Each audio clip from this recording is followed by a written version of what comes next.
Les fonctions sont des blocs de code qui réalisent une tâche spécifique.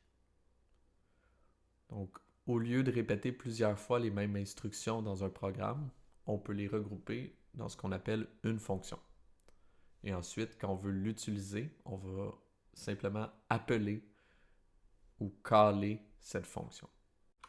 Une fonction peut recevoir différents arguments, aussi appelés paramètres ou input en anglais, et renvoie un résultat ou aussi appelé output.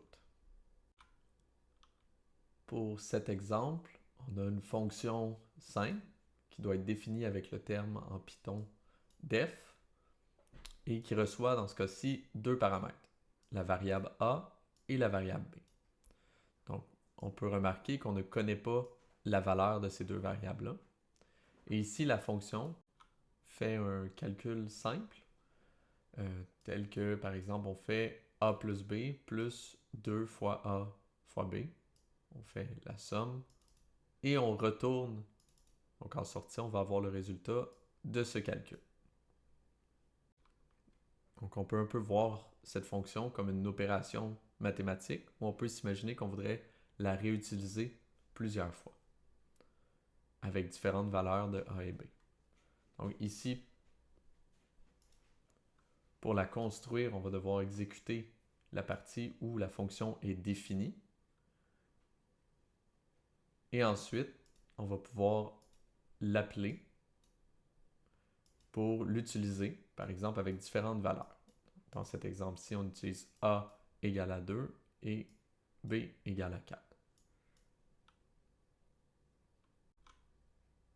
Donc, ça permet de faire différents calculs et de faire un peu d'abstraction, donc d'utiliser la fonction sans comprendre entièrement ce qu'elle fait derrière.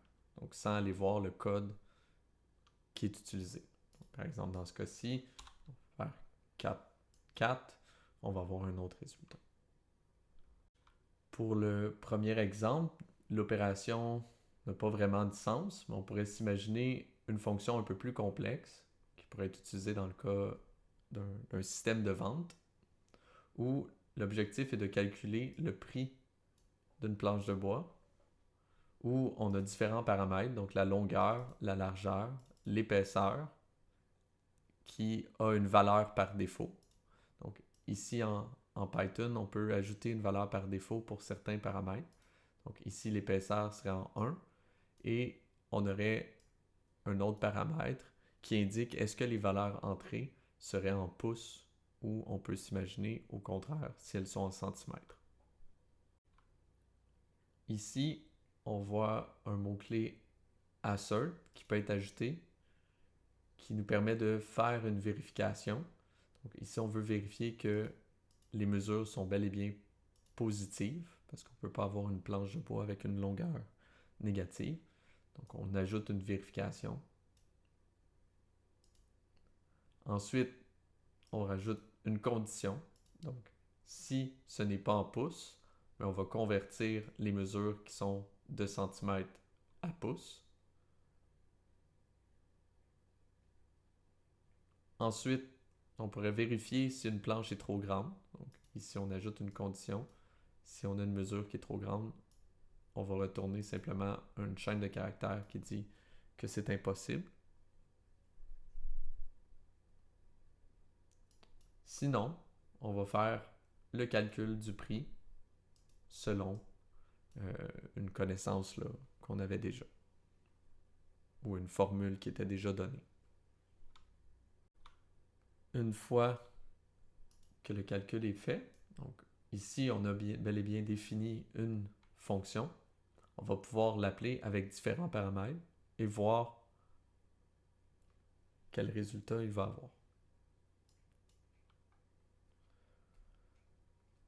Donc, on peut remarquer déjà que les deux premiers résultats sont les mêmes, parce que comme j'ai dit ici, on a donné seulement deux paramètres, la longueur et la largeur, et on a vu que par défaut, l'épaisseur est à 1, et on sait que c'est en pouces.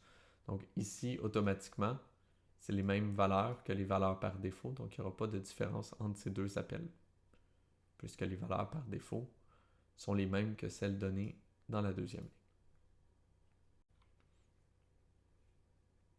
Contrairement à l'autre ligne d'après, où on peut voir que si on change de pouce à faux, donc ici on sera en centimètres pour les mesures, on va avoir une valeur qui devrait être plus petite.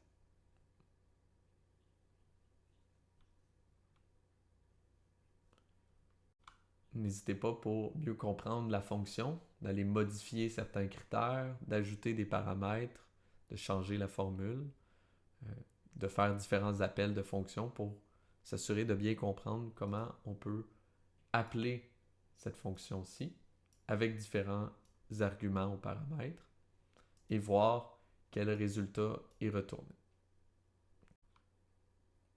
N'oubliez pas que le résultat d'un appel de fonction peut toujours être ajouté dans une variable. Donc, par exemple ici, si au lieu de seulement afficher, donc ici j'afficherai le résultat, donc celle-là n'était pas possible vu qu'il était trop grand. Donc si on change la mesure, on peut voir qu'on a une valeur.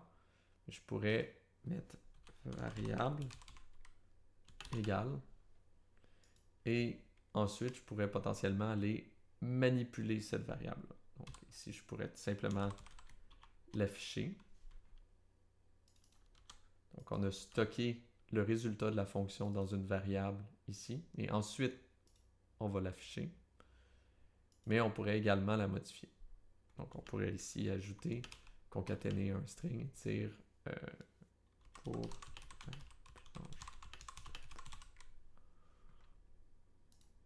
voilà.